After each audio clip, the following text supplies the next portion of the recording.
কসাইরা এত পরিমাণ চালাক, প্রথমে গরুর মাংস কিনতে গেলে ওরা ভালো মাংস দেয় না, কিন্তু লাস্টে ওরা এত সুন্দর সুন্দর মাংস রেখে দেয়। এই যে হাড়, এই হাড়টা খেতে যে কি মজা লাগবে।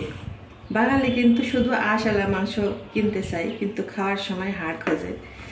এই ধরনের হাড় কিন্তু খেতে প্রচণ্ড সুন্দর লাগে, মানে চাবাবো আর মুখের ভিতরতে শুধু রস বের হবে। হ্যাঁ, প্রচুর পরিমাণ। আর এই যে মাংসগুলা, এগুলা কিন্তু হচ্ছে রানের মাংস। এগুলা কিন্তু সলিড, কিন্তু আঁশ না। খটখটে আঁশালা মাংস কিন্তু একেবারেই ভালো লাগে না।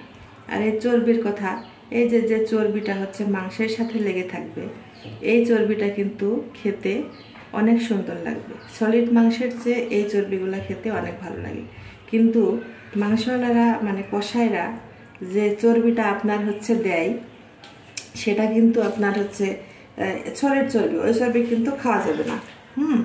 আর এই মাংসগুলা কিন্তু আঁশ নেই, খুবই কম এবং সফট। রান্নার পর এত পরিমাণ সফট হবে, এগুলা হচ্ছে বলার বাহিরে। তো আরেকটা হাড় আমি দেখাই।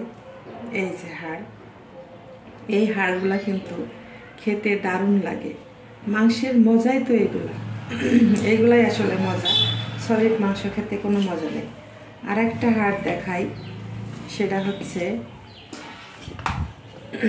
নলার হাড়।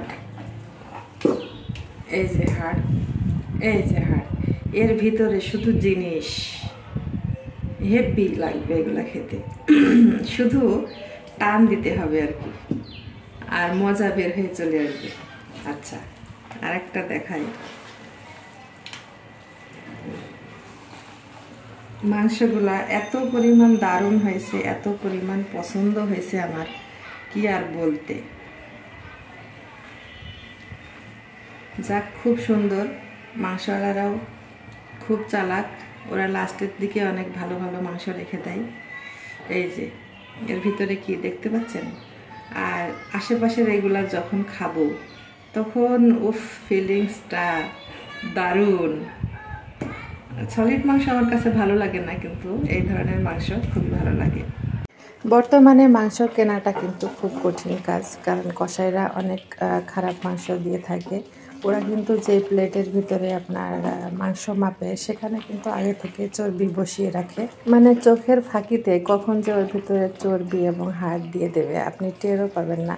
তো এমন চর্বি দিবে যে চর্বিগুলো একেবারে খাওয়া যায় না, মানে অখাদ্য চর্বি আর কি। ওরা আসলে খুব চালাক। আমি অনেকবার দেখেছি মাংস কিনতে যেয়ে, মানে আমার হাজব্যান্ডের সাথে আমি যাই মাংস কেনার সময়, সবচেয়ে সেরা মাংসগুলা ওরা রেখে দেয় শেষে বিক্রির জন্য।